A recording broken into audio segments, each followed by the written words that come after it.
By the end of the film, Indy's costume is still fairly clean. That tells you all you need to know. Oh my gosh. Does it? Kid, we're not making that kind of movie.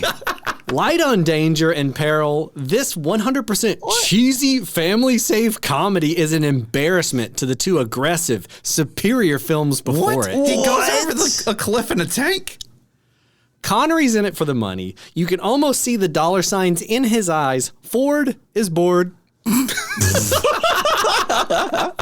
Avoid. Oh, come on. What? That's so mean. That was a 1-star review from IMDb.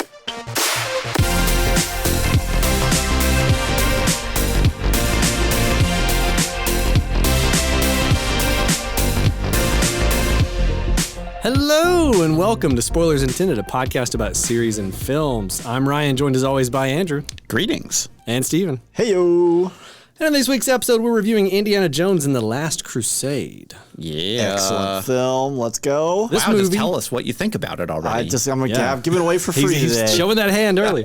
This movie deals a lot with relationships between a father and a son, obviously. Gotta have that dynamic. Right. So we thought before getting into our thoughts on this movie, we would go over some of our other favorite father-son stories from media, yeah. right? So who wants to lead us off on this? I'll start. Let's go for it. So I chose the 1995 Disney animated film, The Goofy Movie. Let's now, we've go. talked about this film before on the cast in some other earlier segments or whatever. It's a long time ago at this point, I think. It was. So we're just going to talk about it again because I love this film. Talk about it. Go for it. And the core, I'll say conflict of the entire film is basically between Goofy and his son Max. It's that Max is a terrible son and Goofy's a great dad.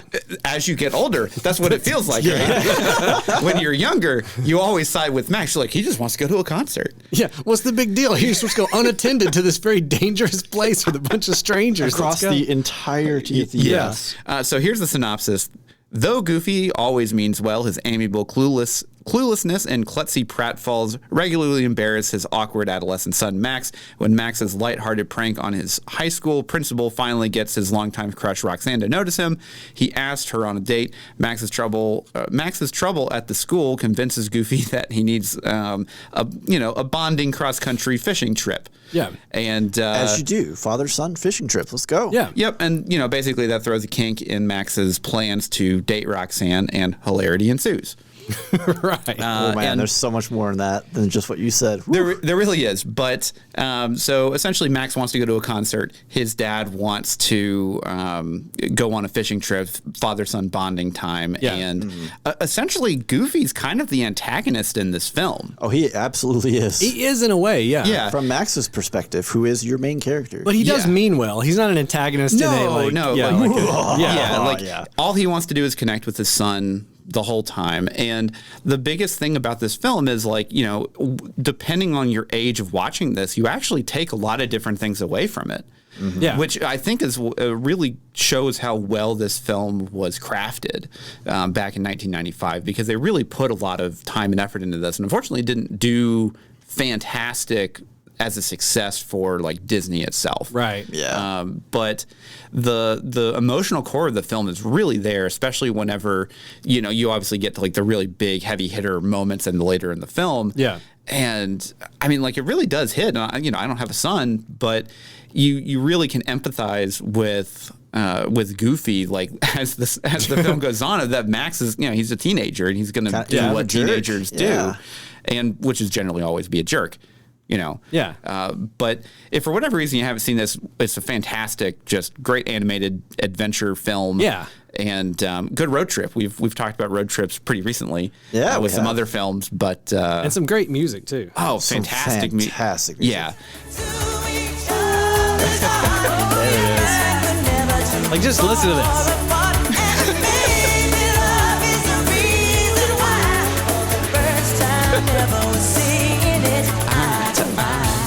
So that's Tev Campbell, not Michael Jackson, that people kind of thought it was. They wanted, But I'm sure that's who they based that character I mean, that's around. definitely who they based the character on. Yeah. And he's basically, that's the finale song. He's the pop star. Yeah. Killer song, like music throughout. such a Like good not song. even because it's still a musical, so you have like other songs peppered throughout. Totally worth watching if you haven't seen it, or if you haven't seen it in a while. Like I want to go watch it now. Yeah, So. if you saw it as a kid and you haven't watched it since, you should absolutely go check it out now as a grown up. Because you will definitely empathize with other characters as you kind of go. The story's totally different. Yeah.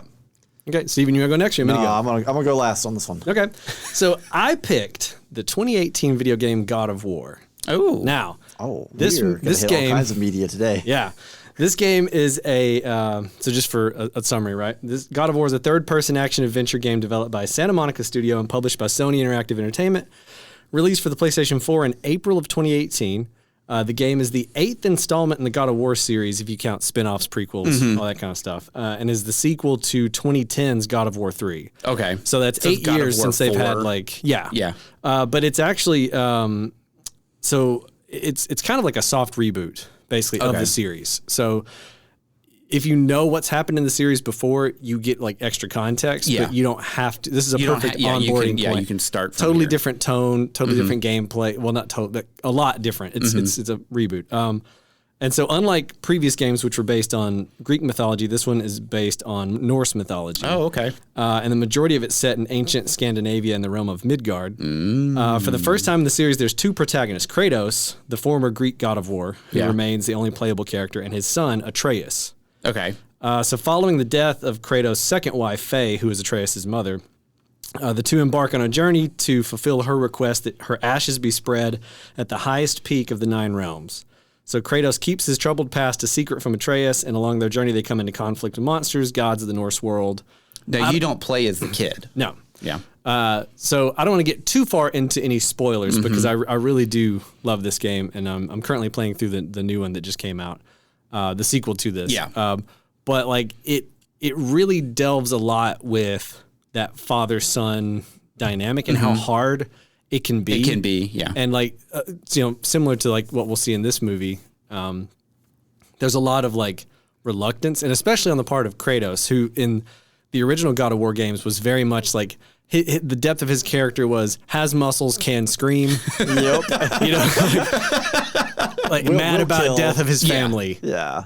There you go, yeah. And so this one really does it does so much in the facial motion capture and the acting of the voice actors and stuff of like just conveying a lot of emotion just through like facial expressions and gestures. So like there's this one part where it's early in the game where he wants to like console Atreus and like he's not looking at him and he reaches his hand out and then doesn't, and like it just hits you like he don't know how to be a dad, and then you get to see their bond grow throughout the game. Yeah. The other thing I really like about it, and this is like tangent a little bit, but like the entire game is basically one shot. So like all the cutscenes don't cut and then start a cutscene. The camera just pans out, and when it does, it's like a handy cam. Like it moves around in one shot. Oh, that's cool. Looking at everything and then comes back Hmm. behind the character, and then the game picks back up. Okay. And so it never breaks. Like there's no, if you were to play the game from start to finish, which I don't think you could probably do in one session without a lot of Red Bull. A lot of Mountain Dew, yeah. It would just be technically one continuous, shot throughout, which is really cool. But yeah, watching their story and how they grow and interact is like fantastic. Because a lot of times when you have a secondary character in a video game, it's like, I gotta protect this thing. Yeah. I've got to you don't have to worry about Atreus. It's not one of those situations. Yeah. So like if I've tried to recommend this to a buddy of mine at work who has a son, and he's yet to play it. And I'm like, I don't have a son. And I was like deeply moved by this story. Like, you have a son. Yeah. You would probably lose your mind in this game. You would bawl your eyes out. So yeah, if anyone has a PlayStation 4 or 5 and has not played the 2018 God of War reboot, definitely check it out. Cool. Steven? Okay, so we have done film. We have done video game. How about I come in with door number 3, graphic novel? Sure. Ooh. Bring out the They're print. going to be like the back of a cereal box. Let me tell you. Toucan Captain salmon. Crunch's son.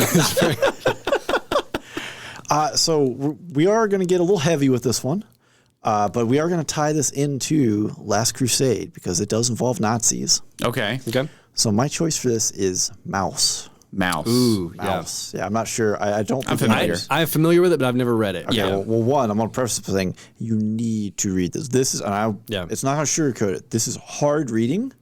So for everyone who isn't aware, So this is a graphic novel and by Art Spiegelman. And it depicts Spiegelman interviewing his father about his experiences as a Polish Jew and Holocaust survivor. Ooh. Yeah. Oh, yeah. So the framing story is literally him, going and like they have kind of a rough relationship. Like he's an adult now, married, etc. But they have kind of a rough relationship, strained childhood. He never really could connect with his dad because he doesn't understand. Yeah. Right? He doesn't know where he's coming from, and he never talks about these things. Yeah. His mother's passed away, and his father, in his grief when it happened, burned all of her journals. Oh, so wow. all the history there's gone. So this is kind of his last-ditch effort of, I need to know. Yeah. What was it like? So the frame story is him, going to visit his dad at his place and talking to him. And, like, you get all the history of their relationship just from their interactions in there and like how his father behaves. And then as the actual story starts to unfold of his father at the outbreak of World War II and going to Auschwitz, etc. The son begins to really learn like where some of these things are coming from. What experiences are driving this behavior, or why he is like this, etc. So it starts with him always being very frustrated with his dad, and as it goes, like he begins to get bigger and bigger understanding of why everything is the way it is, right? And it is, again, it pulls no punches. Yeah. It's a very interesting style in that it's fairly simplistically animated. It's like, well, it's drawn in like it's not cartoony, but it's definitely simplistic. It is simplistic, yeah. And again, it's entitled, but it's still powerful imagery. I've seen some stuff from it. It's entitled Maus, which, M-A-U-S, right? M-A-U-S, which is the German for mouse. Basically, the Jews are all represented as mice, and the Germans as cats. Yeah. And I think the Poles are pigs, and the Americans, once they finally get there, are dogs, et cetera, et cetera. So it can if the cover of it didn't just have a giant swastika on it, it could very easily be interpreted as, oh, well, maybe it's for kids. Not for kids. So this came out. It was first released as like a serialized comic, and then collected into 2 volumes. One released in '86 and one in '91. So it's the first graphic novel to ever be awarded a Pulitzer Prize. Oh wow! Back in 1992. Wow. Yeah. So it is heavy stuff, but I would greatly encourage you, if you've ever been intrigued in any of the history involved in all of this, or you wanted a more personalized telling of it than just like what the History Channel used to be before it was all aliens, etc. Pawn Stars, right? Yeah, Pawn Stars. Yeah, I would highly encourage you to check it out. Just with the knowledge that this is about World War II and the Holocaust. Like, this is some serious heady stuff. Yeah. But there's a lot to unpack in there, not just in the history of it, but also in, again, his relationship with his father and kind of the unveiling of this story and their relationship throughout. So it's really powerful stuff. Cool. Yeah, I've always heard good stuff. It's been on my list of stuff to get around to reading for a long time. I'll loan it to you. Yeah, if you got it, bring it for I got it, yeah. Okay, well, on that note, let's transition to a lighter-hearted Nazi story. I don't know. We don't get all the really terrible stuff outside of just they're the bad guys. They're the bad guys. That's about as far as we get here. Yeah. Okay, so let's do a plot summary for Indiana Jones and the Last Crusade. An art collector appeals to Indiana Jones to embark on a search for the Holy Grail. He learns that another archaeologist has disappeared while searching for the precious goblet, and the missing man is his own father, Dr. Henry Jones. The artifact is much harder to find than they expected, and its powers are too much for those impure of heart. That is such a lame synopsis. It's not the best. They don't want to give it away. No, there's nothing to give away. Basically, Indiana Jones. You can give away everything. And his dad go on hijinks and try to find the Grail before the Nazis. Also, is his dad an archaeologist? I don't think he's. Well, I don't think he's at least a scholar. I mean, he's a doctor. He is, researching these things. I mean, he's Dr. Jones. Yeah, but that doesn't. I mean, but I think they allude to the fact that his dad has traveled and probably done some stuff, right? Yeah. I mean, not like Indiana Jones level, like punching Nazis off of tanks. Clearly, because but like he may have studied stuff on big sites. When it came time to find the Grail, their initial contact was Dr. Jones. Dr. Jones, yeah. Yeah, it wasn't, Whatever. All right, continue. Anyways, this movie was released on May 24th, 1989, directed by Steven Spielberg, written by Jeffrey Boehm, George Lucas, and Mino Meyes. I hope I'm saying those names right. Music, If you obviously. messed up George Lucas, I don't know what to tell you. George Jorge Lucas? Luca. Music by John Williams, obviously. Starring Harrison Ford as Indiana Jones, Sean Connery as Professor Henry Jones, John Rhys Davies as Sala, River Phoenix as Young Indy, Allison Doody as Elsa, and Denham Elliott as Marcus Brody. Which we actually just had a film with Allison Doody in it not long ago that we reviewed. Yeah, RRR. Yeah. I did not realize that was her. That was crazy, Yeah, that was wild. It's so weird, like that. When I figured that out, I was like, oh, wait. that's Elsa. That's Elsa? Yeah. So this movie had a budget of only $48 million. Only. Yeah, which at the time probably was a lot. quite but a like, bit of money. Nowadays, we're like, that's nothing. Yeah, it's nothing. The box office was 197 million domestic with 474 million worldwide. It was a success. Made its Yeah. money back. It was like the biggest grossing movie in like a 4-day weekend because it was released on Yeah. Memorial Day at the time, and then that record was broken like by Ghostbusters 2 right after that, and then something else that's right such after a that. sad It was film like to lose to. well, it was like there was like 3 movies that came out Yeah. Like boom, boom, boom. pretty close. Yeah. Okay, so what are your guys' overall thoughts? I love this film. This is definitely the most watched Indiana Jones film that I've seen, and probably because it came out in 1989. Yeah. Around when I was like 4 or 5, because I was born in '86. That was really when, like, obviously it came out on VHS, and my dad loved this film. Yeah. One, because he likes Sean Connery because of James Bond. Yeah. And, he obviously likes Indiana Jones, John Williams. It's basically just like the best hits of everything that he liked. Yeah, So we just watched it over and over and over again. And this is like Raiders of the Lost Ark is almost like a perfect adventure film. Yeah. I think this is like the perfect Indiana Jones film.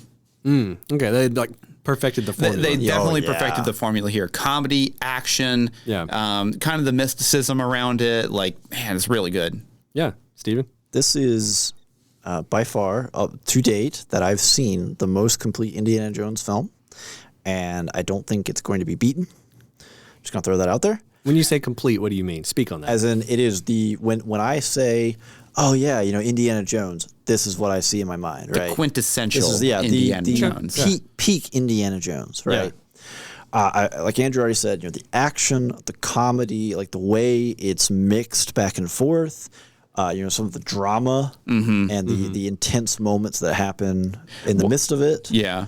Because you got some really like crazy stuff going on here. We've got I can't we're going spoiler wall and all this other stuff, so I can't really get too deep into it. But like there's some stakes. There's some good stakes, but there's the emotional core of it, and this is I think this is why I think this is the best Indiana Jones film is because we have someone else to bring Indy down a peg. Yeah. Which is his dad. So it's not just that. I think too, like the first 2 movies, most of the other person that Indy interacts with is, for better or for worse, a lady who is basically told to scream a lot. Yeah. Right? Yeah. And here we actually have like real conversations. Yes. It's real back and forth. There feels like in Raiders, right? You can tell between him and Marion there's history. And I think they sell it pretty well. Yeah. But between him and his dad, you feel history. Yeah. Well, and it definitely helps that we get just like 2 lines out of Sean Connery at the beginning of the film that's, nope, it can wait.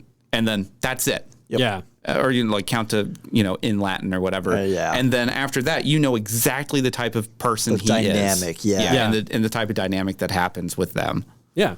So what about you, Brian? Yeah, I think this is probably my favorite Indiana Jones movie. I do have a very soft spot for Raiders just because it was the first one. It's a great film. I think watching it this time, like the thing that I noticed, so first off, to get it out of the way, to kind of repeat what you guys said, I think the comedy's fantastic. I think the dynamic between Sean Connery and Harrison Ford is just immaculate. It's like perfect. Like they have very good complementary personalities. fantastic chemistry on screen. I can't imagine anyone else being his dad. No, you know what I mean? all. Because they tossed around a few other people, and we'll get to after spoiler wall. But like Sean Connery and Harrison Ford just work perfectly in that role. Yeah. Watching it this time, I was kind of surprised. The movie to me is kind of slow, and some of the action is dialed back and is kind of like weaker before they meet up.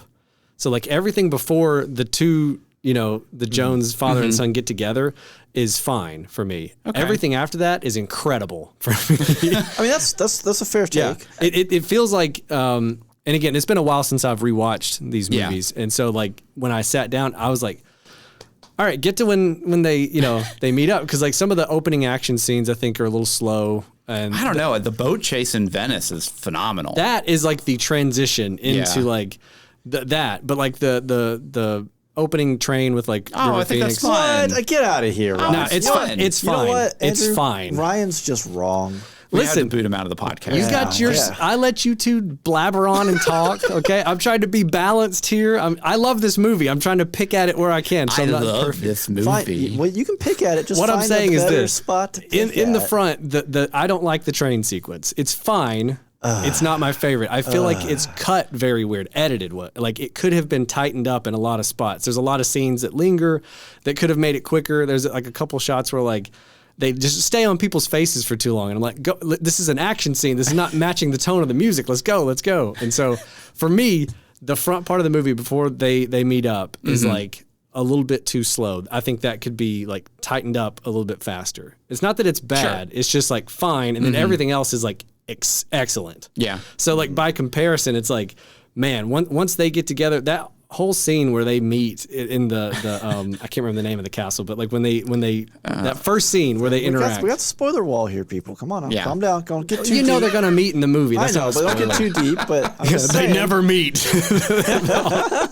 Anyways, everything the back half of the movie is fantastic. Or the back 2/3. Well, I mean, the movie starts once it starts going, it just goes. Yeah, it just goes. Once It you never really get stops. into it. The music is probably some of John Williams' best, I think. And and we, even in our Raiders episode, we had an entire topic about just John Williams' music. Yeah. And like he obviously takes a lot of stuff from the first film and he keeps kind of iterating it into stuff. But there are some really fantastic only in Crusade kind of tracks that they're really, really good. Yeah. Particularly whenever they're doing like the tank action set piece. Oh yeah. And it's great. I mean, like the comedy's good, the action's good. This is definitely very Spielberg. It is. It is very Spielberg. And again, I think just the dynamic between Harrison Ford and Sean Connery is just like it carries. It's great. It carries the screen for as long as it needs to. Right? It could have kept going if they needed it to. I'll definitely say this too. This is one of probably the most quotable films. Definitely out of the whole franchise. Oh, for sure. Like whenever I'm watching this, and granted, I've seen this a lot. Yeah, but I can just like basically recite the whole. There's so many lines where I know they're coming up and I'm excited for them. Whereas the other ones, it's like things are happening. I'm sorry, son. Yeah. They got us. No ticket. That's my favorite. No ticket. Yeah. Okay, so Steven, would you recommend this movie? Absolutely. And honestly, going back to Andrew's earlier talk about how this is the most watched because of like his dad loved it or whatever. Yeah. So same boat for me, right? I have seen this one by far the most because my parents were huge Connery Bond fans. Yeah. Big Harrison Ford fans. So this was the movie that got on the screen a lot. So to that end, one of the big advantages of this film is you don't have to watch the other two Indiana Jones. Nope. And everything you need is right here. Yeah. Kicks off with, like they explain, like almost in a lot of ways because of the opening sequence, you get a better understanding of both of them as a character than you do from the other two films. Yeah, absolutely. So I think as a standalone, it's totally fine just to put this on. You don't have to go almost back. put this as the first indie film that you would watch because then you have a little bit more context with like snakes and a couple other things. Ultimately, though, you shouldn't because you're going to be disappointed because the trajectory goes down instead of up after that. But again, it's so good. It could be a standalone film, completely separate from anything else, and it's good. It's going to be the one you're going to rewatch the most, so you should rewatch it because it's just really, really phenomenal. Mm-hmm. Andrew, would you recommend this movie? 100%. It sounds like it. I love this film. It's great. Definitely my favorite Indiana Jones film by a pretty wide margin, especially like after watching it again, like for the review. Yeah. And it's just so much fun. Yeah.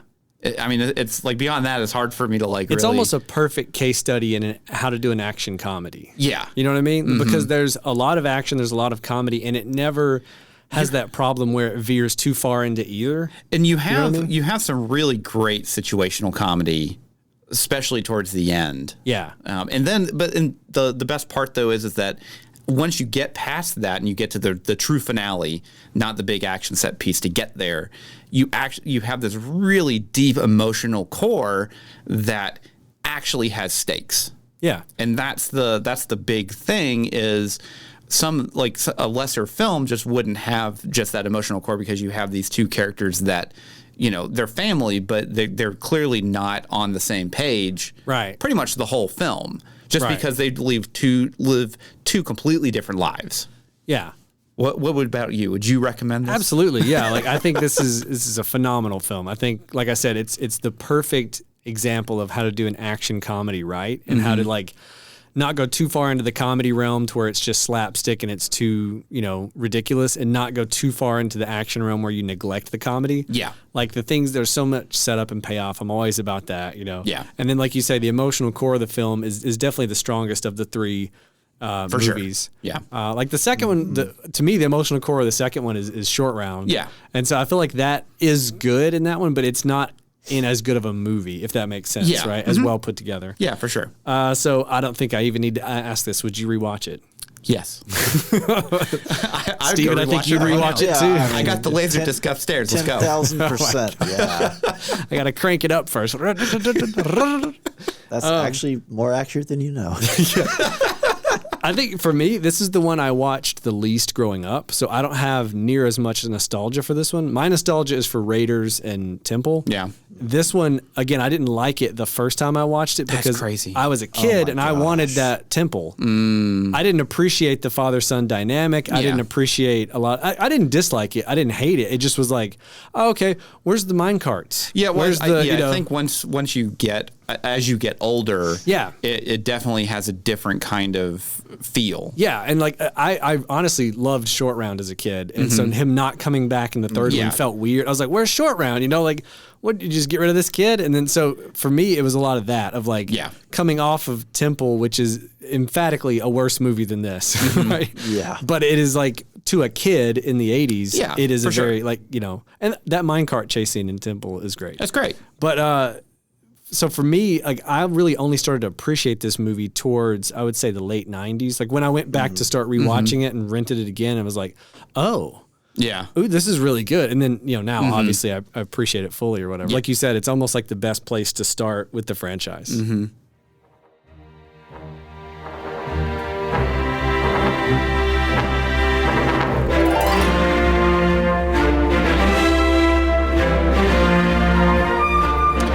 So, if you are on the crusade for the podcast of everlasting content, oh my gosh, we are your source. Go to spoilersintendedpodcast.com. We have all of our existing episodes, newest episode every week. We also have a Discord, Facebook, social media, links to everything, links to all sorts of stuff. You will not have chosen poorly if you go to this website.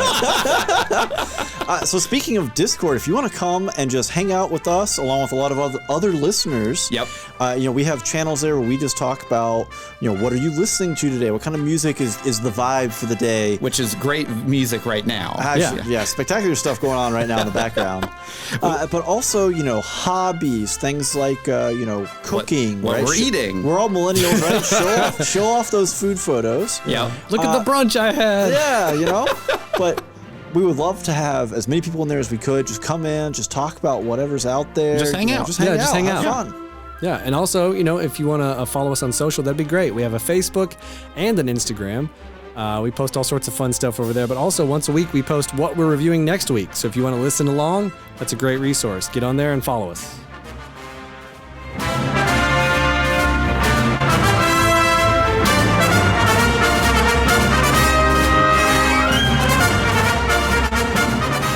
Okay, let's get into some trivia. Listen to that, I know. I was gonna say, let's just let it play. Like, what are we doing? Okay, so we are now past the spoiler wall, obviously. So if you don't want spoilers for The Last Crusade, get out now. Just leave. I mean, if you haven't can. seen this almost 40-year-old film, then I don't know what to tell you. Surely you have. 35-year-old film? Almost 40. Right. We're getting there. No, we're splitting hairs. It's old. Okay. It's old. It's 34 years old, Ryan. How old does that make you? Older. 89. It came out in 89. Yeah. Oh, you're right. Yeah, 4. I was going the opposite direction. Come on now. Math is hard. Look, it's late on a Thursday. I've been up since, I don't know, early. Sometime in like a different noon. time zone. Can you imagine? As with other Indiana Jones movies, Harrison Ford did many of his own stunts. According to stuntman Vic Armstrong, he had to pull Ford to one side at one point and ask him, "Can you let me do some work?" Because Ford was doing so much of the action himself, Armstrong later said, if this guy wasn't such a great actor, he would have made a really great stuntman. That's a pretty big compliment. I mean, I know Harrison Ford, especially for the Indiana Jones films, he really did want to do as much as he possibly could. Yeah. And I think on this movie especially, I think it ramped up. Like with each subsequent film, I think he did more and more. Yeah. Yeah. Harrison Ford nominated River Phoenix to play him as a teenager, having worked with him before on his favorite of his many movies, The Mosquito Coast. In 1986. Okay. When describing how he prepared for playing the role, Phoenix explained that he didn't really base his portrayal on Indiana Jones, but on Harrison Ford. So he observed Ford out of character before acting his part. Oh, interesting. Yeah, I thought that was... I actually really like him as young Indy. Yeah, he does a really good He job. does a great job. Just do it. Too bad. I mean, time has passed us by at this point, but you just have a whole young Indiana Jones. It's just him. Yeah. Like, ooh. Well, so actually, another piece of trivia about that is the prologue sequence featuring young Indy is what inspired George Lucas to create the television series The Young Indiana Jones Chronicles. Yeah, I remember that. Phoenix was asked to play young Indy, but turned it down because he didn't want to return to television. Because again, back in these days, you got to think once you graduate from TV to movies, you don't go back. That was the big time. You don't go back. There's TV's. It was not prestige television either. Did y'all see the Indiana Jones? No, it's not very good. It's not very good. Yeah. But it is funny how that's kind of changed now. Where like I still even have that kind of reaction whenever I see like a big name actor that, you know, like I'll say Christina Ricci, and then like she goes and does like TV, and I'm like, ooh man, she's doing TV now. But like in my mind, like I'm back in like, you know, the early 90s, whatever, where now because it's all streaming and prestige TV, it's kind of like, oh, that's great because now I just get to see more of them. Well, I think Alec Baldwin, his agent, when he decided to do 30 Rock, was like, this is career suicide. What are you doing? Yeah. Like, you can't go back to television. I think Bryan Cranston has a similar story with Breaking Bad. Of like, you know, he had done movies and they were like, you can't go back to TV. Yeah. And it's like, best decision of his life was to do Breaking Bad. You know? Oh, man.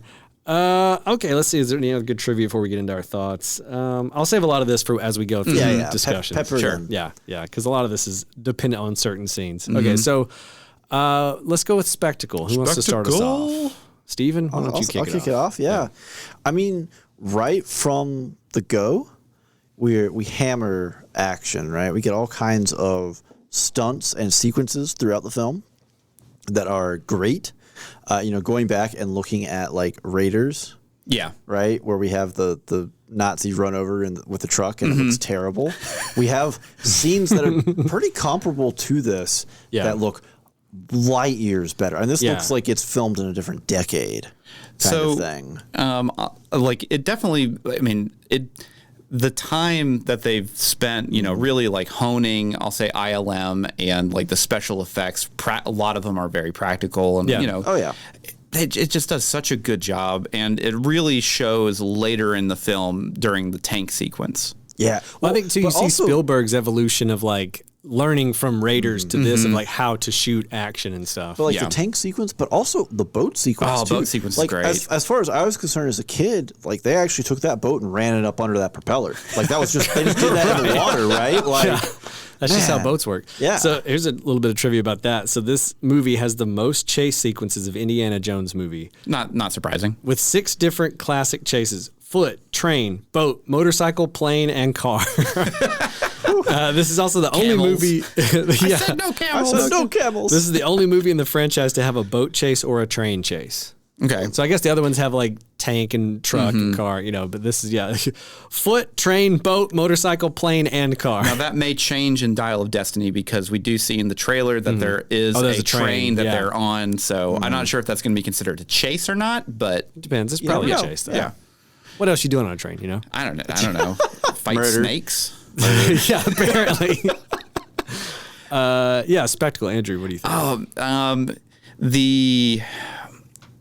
I mean, I don't even know how to describe it. Like, it just it has a much more tactile feel. It does. Than like, I'll say Temple of Doom did. Yeah. Where this like feels like it's still very much based in reality, where some of the stuff in Temple of Doom feels a little whimsical. Well, there was a lot of stuff in Temple of Doom, both from like the set design and that kind of stuff, but also the amount of like blue screen work and the amount of like that kind of stuff that was not quite ready for prime time, I feel like. Or like, this, particularly them escaping Germany in the biplane. Yeah. That looks still really good. Yeah. Even we know it's on green or blue screen or whatever. Yeah. It still actually holds up quite well. Yeah. Comparatively, especially. Yeah, comparatively to some of the earlier ones, particularly the minecart chase that you mentioned earlier from Temple of Doom, like, you know that it's on a blue screen. Yeah. Yeah, where this, like, you have a really good back and forth, but I really love some of the punched up special effects in the finale when he's going through all of the I guess the trials is what you know, and then you have Walter Donovan, whenever he drinks, he chooses poorly, and he just ages like immediately. Yeah, and then I don't know, he just like somehow slams against the wall magically, and then bursts into he explodes. Well, but it's kind of like the evolution of the death sequence in Raiders, right? Yeah, where it is. It's like the melting, but like they've refined the technique, and it looks much more real. Yeah. Oh yeah. So on the special effects there, on one of the things they did, so they put like prosthetics on basically his face, the actual actor, and they basically expanded it to make it look like his eyes were sinking in. Like instead, so like the reverse of what, you know. Oh, okay. So they did that, and then they had a wig that pushed hair out, like a Play-Doh thing. So when they go to the reverse shot, extruder. Yeah, it's like the hair comes out, and then the puppets, or the skull face, the 3 stages of decay. They basically took.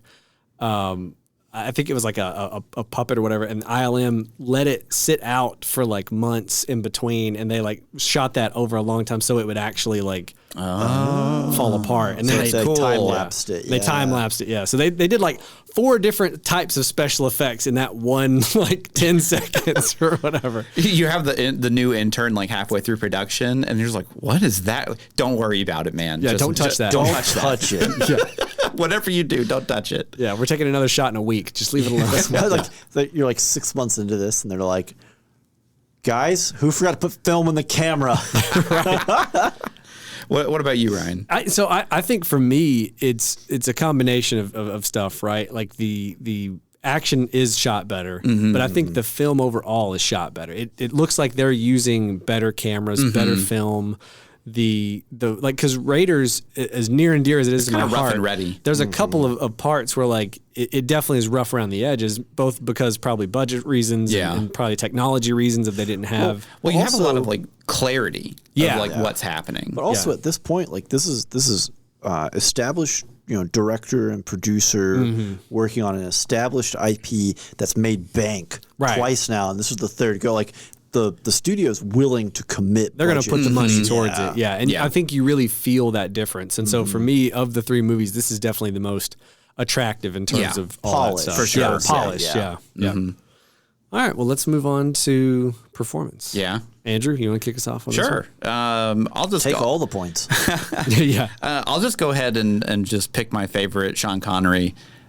He did a fantastic job at being just kind of like the snarky dad, where I think my favorite scene with him in the film, outside of, I guess, maybe the finale, is whenever he, Indy kind of like crashes into his room, and then he beats him over the head with the vase. And then he's like, oh, thank God. Yeah, and he thinks he's talking about him. Yeah, but it's, it's a fake. It's a fake. Yeah. And it's like, oh, you can see the cross sections in the middle, and then you can just see Indy's face just like completely go dead inside. He's like, yep, that's my dad. Yeah.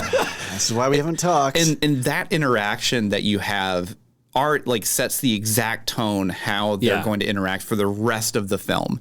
He is so disremoved from his relationship with his son. Yeah. That because it's not that he doesn't care for him, it's that he just doesn't. he doesn't worry about him. Right. Because he taught him self-reliance, how to wash his ears, how to clean his eyebrows, whatever. Yeah. Clean his eyebrows. You keep getting spaghetti in them. How? Yeah, but and then at the end of the film, he has, a couple really good moments with Harrison Ford just on screen after he gets shot. Then right before they go to Berlin, and he slaps Indy for blasphemy. Oh yeah, he's like, it's just a book, and it's like, no, it's not just a book.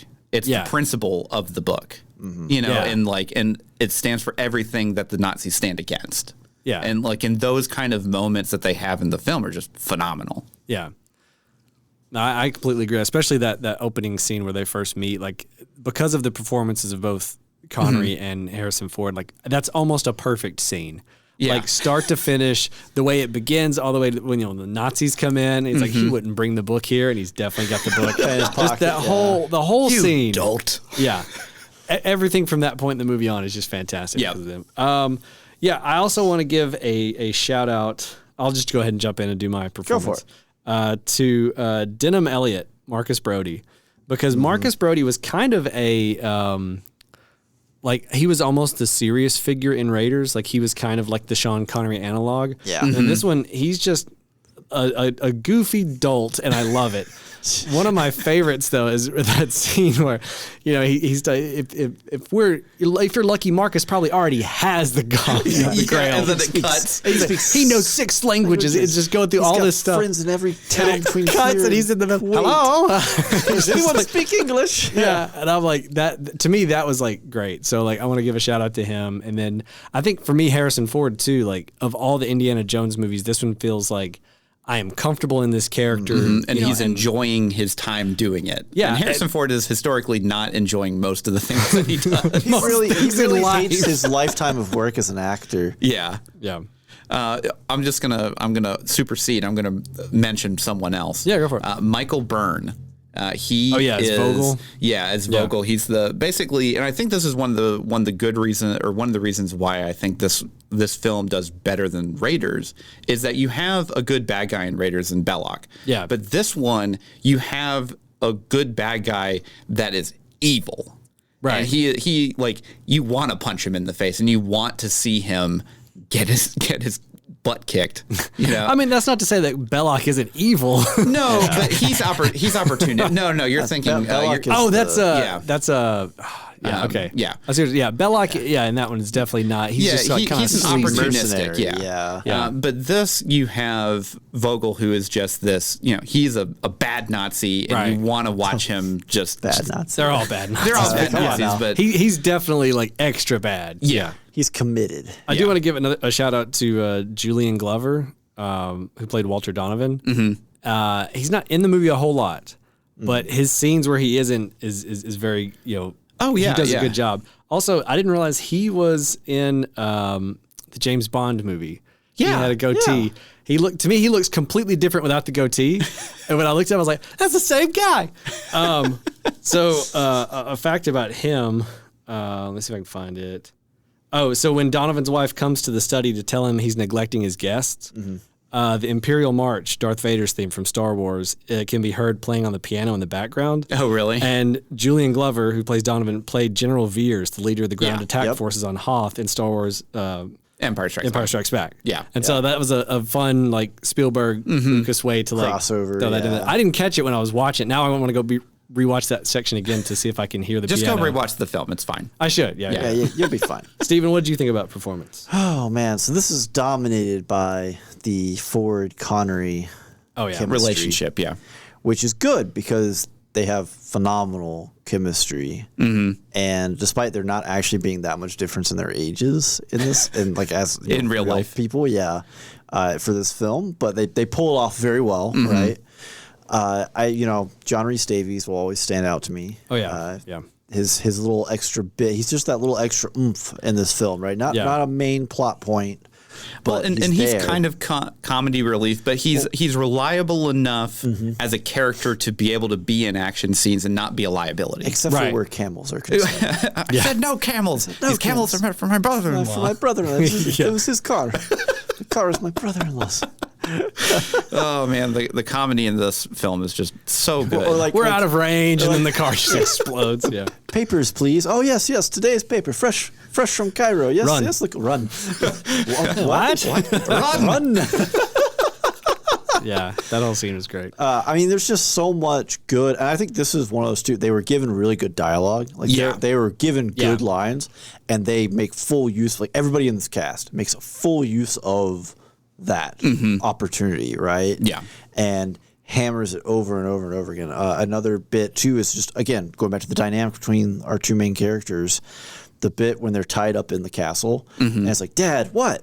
Dad, what? Dad, yeah, they keep looking around the wrong side. Way. Like, so but that whole sequence of them jumping around in the chairs, like they go and they ride through the secret passageway, and just I find that when I need to do my best thinking, I sit down and a solution appears.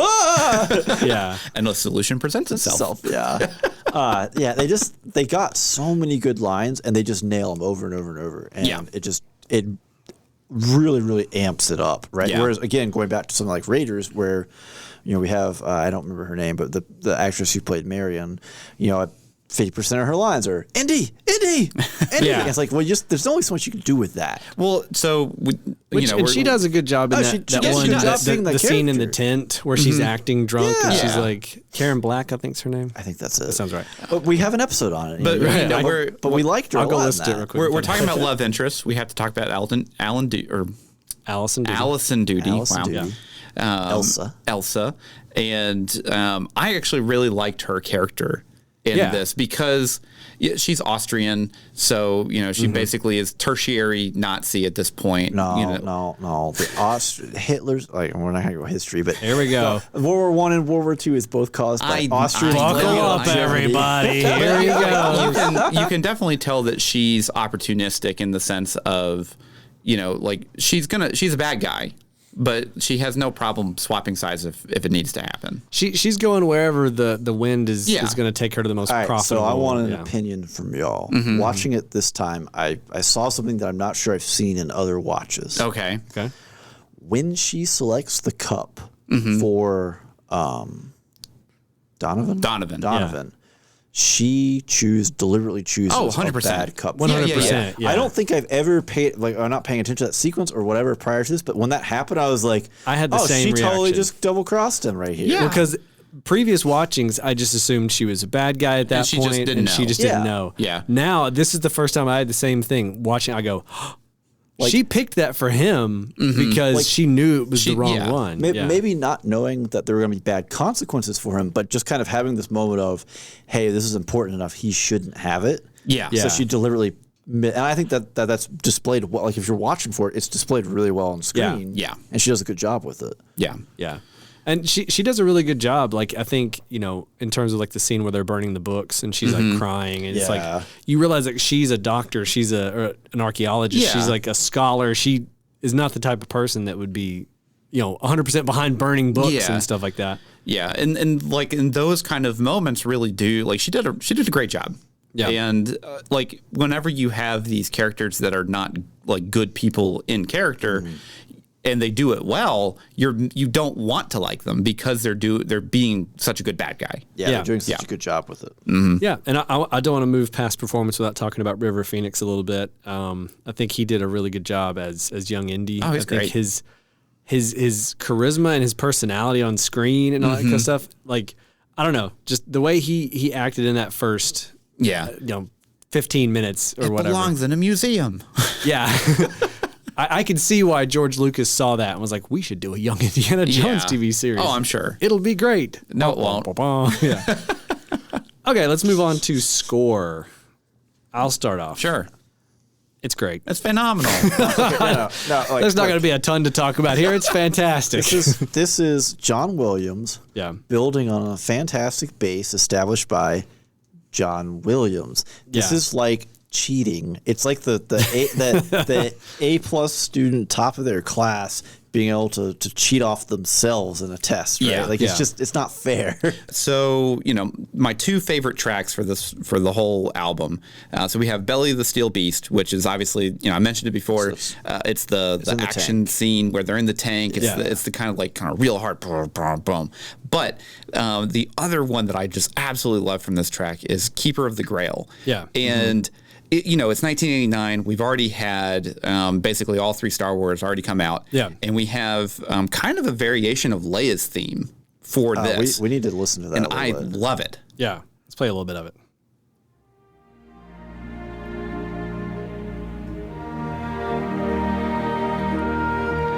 Yeah. But see, you get just a little bit of French horn in there. It almost rises into Leia's theme, and then it drops off. Yeah. And this, it really sets the tone for kind of the weight of the Grail throughout the film, because he kind of peppers it in there with leitmotifs, and it's just phenomenal.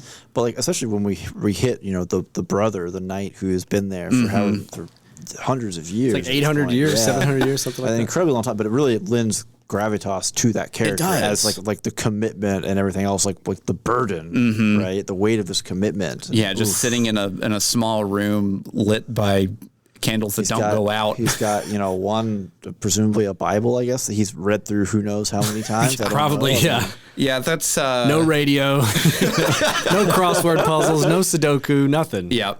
Yeah, but those don't look too hard at that bit. Yeah, it's not. We'll get to that in plot. Let's not think about it too much. But yeah, that specific track is great. Yeah. And John Williams did such a phenomenal job, and definitely in this era of music. But that one specifically really hits home, because it does hit that emotional level that you kind of want, especially at this point in the film. Well, it's probably the best song that was created for this movie that's not playing off of right. motifs It's not already just the Indiana Jones. And it also, again, represents the themes of the movie. It does, perfectly. yeah. So it's the perfect title track for this movie of this is the one you should pay attention to. Of Steven, anything else to add on the score?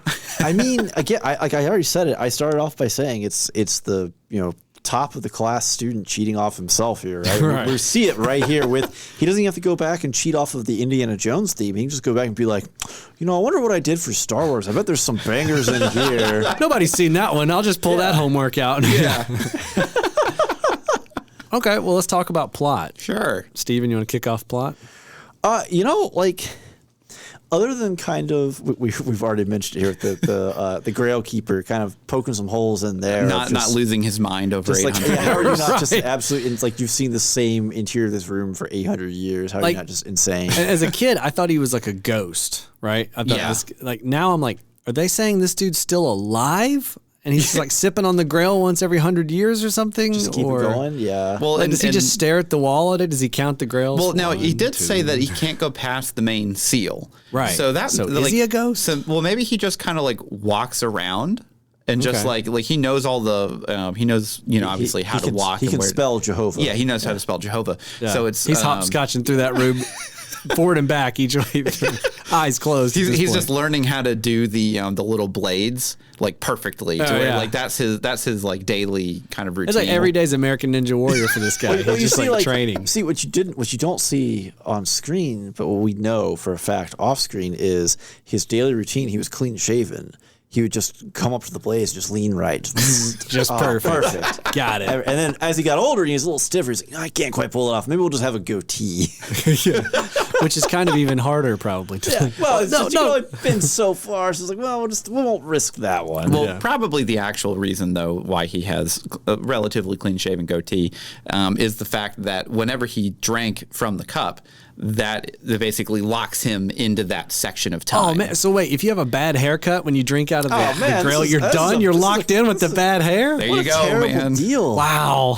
Should have thought about that before you try to get infinite life. Yeah, you drink and you're like, wait, I didn't know. I would have primped. I would have gotten a fresh cut before I come in here. No. But yeah, back to plot. But yeah, beyond that, while Steven dies, there really isn't I love the plot contrivance of Dr. Jones sending his diary to his son, and then Indy's just like, I'm just going to bring it with me. Brings it right to him. Well, of course, why do you think I mailed it to you? I should have mailed it to the Marx Brothers. I also love that he's just carrying his mail around with him on this adventure, like, because he's got it in his pocket, and he's like, wait, my dad sent me something. Well, like, and he doesn't even take it out of the thing. No, he hasn't even opened this mail yet. But he's still carrying it. Like the whole front part of that adventure. Oh wait, hold on. I got some mail from Venice. Yeah. Oh, what do you know? It's just what I need. It's just what I need. But like also they make some fun plays, right? Like early, when he's talking to his class of adoring female students. Yeah. He's X never marks the spot, and then of course they have X is the spot because it's set up and pay off. And he's just like, X marks the spot. Set it up, bang it down, Yep. Just over and over. Yeah. Oh, I was also going to say I love the whenever the Germans go to whatever country that like has like the Canyon of the Crescent Moon and that kind of stuff. Oh yeah, They're bargaining for Rolls Royce. Yeah, they just have a Rolls Royce there, and he's like, that's what he wants. Like, all right. And he knows like every fact. Fact about it. That was great. They opened up the thing of riches, and he just like walks past it. He's like, I'm good. Yeah. Well, also, more subtle things, right? Kind of really emphasizing the both resourcefulness and just like how good at this kind of role Indy is when they're on the Zeppelin. Yeah. And they're having their casual conversation, him and his dad, and he's trying to, he sees the... Yeah, you see that the sun shift, and he like looks at it, and then his dad's kind of like, what's going on? He's like, they're turning us around. He sees the fact that the shadows move. Like that immediate catch is so good. Also, at 12 o'clock, what he's like pulling out his watch. What happens? No, 10 o'clock, like, 11 o'clock, 12 o'clock. Yeah. Fire. The dynamic too, though, in the plot with like every scene where they set up the Harrison Ford and Sean Connery dynamic of like Harrison Ford's catching on to stuff. Like you're saying, he sees the sun change. He recognizes the dude's looking for tickets, and Connery's just reading. And then he gets them out of this jam miraculously. No tickets. He throws the guy over the side. And then Connery's just unimpressed with like any of it. Like he's doing the awesome like motorcycle chase scene, and he like looks at his dad like, can you believe this? He's just like checking his watch. He's like adjusting his like umbrella, and you're like, are you not entertained? Well, they have the bit where he like wins like the joust. And he looks down at his dad like, look at me, I'm awesome. His dad just gives him this disapproving scowl because it's like dusty or whatever. Yeah, and it's like, man. Or like the bit right before that when he like tries to start the boat up as the diversion, and he gets in the boat. He gets in the boat and he tosses him the luggage, and he catches it. He looks like he's so mad, and he throws it back. He's like, "What? Are we not taking? What about the boat? Are we not taking the boat?" No boats, which is funny too because like obviously that's a callback to earlier in Venice where he had to get on the boat and had to have a shootout on a boat. He's like, no more boats. No more boats.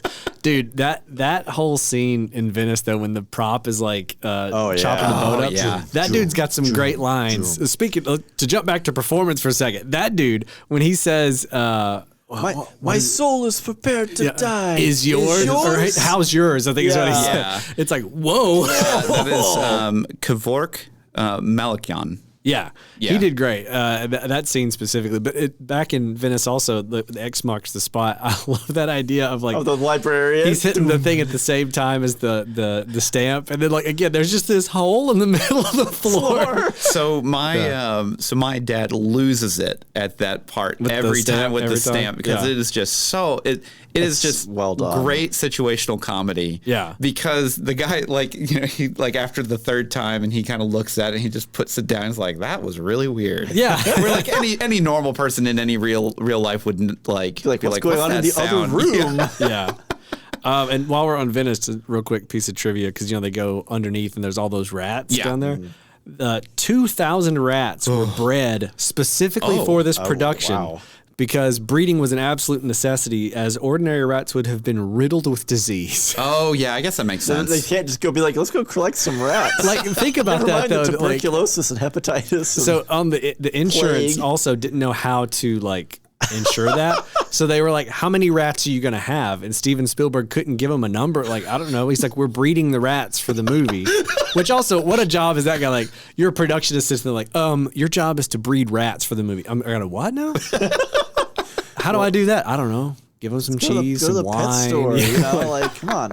But yeah, so they had to breed them specifically. So the insurance company was like, how do we insure it? He's like, just say 1,000. And so there's like a line for like 1,000 rats worth of like liability or whatever on the contract or whatever. Oh man. Yeah, that was nuts. Okay, any other plot? Not really. I mean, I like the ending a lot. Like I like that the whole idea, especially when like the Grail falls down in the hole and she's going for it, and he's like, you can't reach it, let it go. And she falls to her death. He's like, give me your other hand, sweetie. And then he falls and he's doing the same thing, and he's like, well, because he has a little bit longer reach. It's the greed of it. It's the greed and it's the appeal. Like and then you have that hit where all the sound goes out. Yeah. Indy, let it go. Let it go. And you're just like, there it is. Or he says Indiana, doesn't he? Indiana. Yeah. Indiana. Let it go. And it's just like, the sound dropping out that really drives that home. It's like, oh, yeah. Yeah. Indiana. We named the dog Indiana. You are named after a dog. I do like the 3 trials too. Like they're really cool. The concept, Yeah. Well, and like that's kind of the thing that I think a lot of or at least like Crystal Skull, whenever we get to that, we'll talk about it. But, what I'm assuming is Dial of Destiny, they're going, like, the thing that I loved about those first, like, obviously the main 3 Indiana Jones films is that they have really good booby traps. Yeah. And dude, the 80s were just lousy with booby traps. They were. Growing up as a kid, I thought, man, like, you gotta like pay attention to what's on the floor. Yeah, I thought quicksand was gonna be a much bigger deal piranhas than what it actually is. Everywhere. Yeah. Well, yeah, so let's move, I guess, into entertainment. I think we all were very entertained by this movie. Yes, multiple times. And we've been quoting it throughout. Yeah. If that's not a sign. I laughed a lot last night watching this. Oh, you just watched it last night? Yeah. Oh, wow. I wanted it to be fresh. I wanted it to be. I watched it on Laserdisc like 2 weeks ago. Wow. Yeah. Is that a brag? I don't know. I don't know. It could be. Man. Is that a dig or a brag? I don't know. Is that how long it takes to get Laserdisc working? Maybe. Like, you're like, I need to give myself some lead time. But I waited because I was like, I want to watch like the night before, so it's like the freshest in my mind. And again, the second they get together on screen, I laughed every scene. Well, because the dynamic changes quite a bit, status quo in the film, but then also just the dynamic of like the characters and everything, because you finally have someone to be Indy's equal. What you have never seen Indy cow down to anybody. Yeah. And he's like, yes, sir. He's like, he like bottles up a little bit. And then that, the fantastic sequence on the airship, and like, he's like, well, let's talk. What do you want to talk about? Go ahead. Yeah. He has nothing. And he's like, so we're good then. Let's get back to work. And it's like, that's that craziness of like, what would he say in that moment? Yeah. Like you didn't really have anything to say. You're just mad about it. Yeah. I always got a kick out of after the entire like chase sequence where they get out of the plane, and they're being bombed from the car. Oh yeah. And then one of the guys in the tunnel just goes through. He passes by them in the car. My wife was watching it. We both just started cackling because I forgot that when the dude passes, he looks at him. So he hits the plane into the tunnel. The wings come off, and it's riding right beside their car. And he passes him, and the pilot just looks down at him, and he goes, and then he explodes. That's great. And then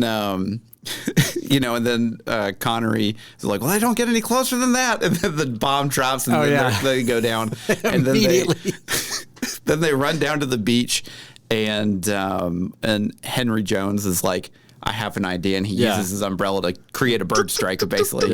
Which I feel bad for the birds. Obviously, no birds were harmed in the filming of this film, but it's such a good use of the environment that is really, I mean, because like bird strikes are very dangerous in real life for planes. Yeah. And that, and I actually literally had pulled the quote up so I could get it right. Just like hit the incredible smugness of Connery when he turns and he opens his umbrella and looks back. I was like, I suddenly remembered my Charlemagne. Let my armies be the rocks and the trees and the birds in the sky. Like, look at what you can do with knowledge, son. And Indy's just like, Jesus Christ, Dad. Yeah. Come on. Yeah. He's so over it at this point. Yeah. there's just so many scenes that are good. Like the whole tank interaction. It's like fun. It's Harrison just, Ford doing nuts. his own stunts, hanging on the outside of the side gun barrel with his by his backpack strap or whatever it is. Inside, you've got this whole dynamic going on with Marcus and Henry Jones and like the Nazis and stuff. You got the fight on top and the tread. And then they think Indy's dead, and then he's not. And he looks over like, "What are y'all looking at?" I guess about like, what are we looking at? Yeah. Well, I love how Marcus is so disremoved from like the danger of like after he fells the guy with the ink from the pen. He's like, "You get it? The pen's mightier than the sword," and it's just like it's so silly. Yeah, because even before that, when Henry comes down the ladder, he's like, "This is a rescue," and like they do like the little awkward greeting thing, like they'll have to like whatever. I don't know, like inside joke. Yeah, it's probably just Yeah. a secret handshake. Yeah. Oh yeah, it's like They're taking their sweet time. But about it makes this. you wonder, like, did they go to college together? Is that like the? I'm sure they. yeah. There's some connection here. Yeah. But man, like there's just so many good moments in this film. Yeah. And I do like that the callback from, so at the beginning of the film you have the prologue with young Indy, and then he puts the hat on, which now we know where he got his hat. Yeah. And then I don't. Okay, hold on. I gotta step in there. I watched that scene and I was like, this is why every modern movie is like, here's where he got his gun. Here's where he got his dice. Hey, remember Because how it he got his worked one iconic clothing? time. The Because whip it made gave him the sense scar on his once. chin. Yeah, because it made sense once. And So- it's minor part of a major movie. Yeah. Talking about, like I said, Yeah. the opening sequence is a little slow for me, right?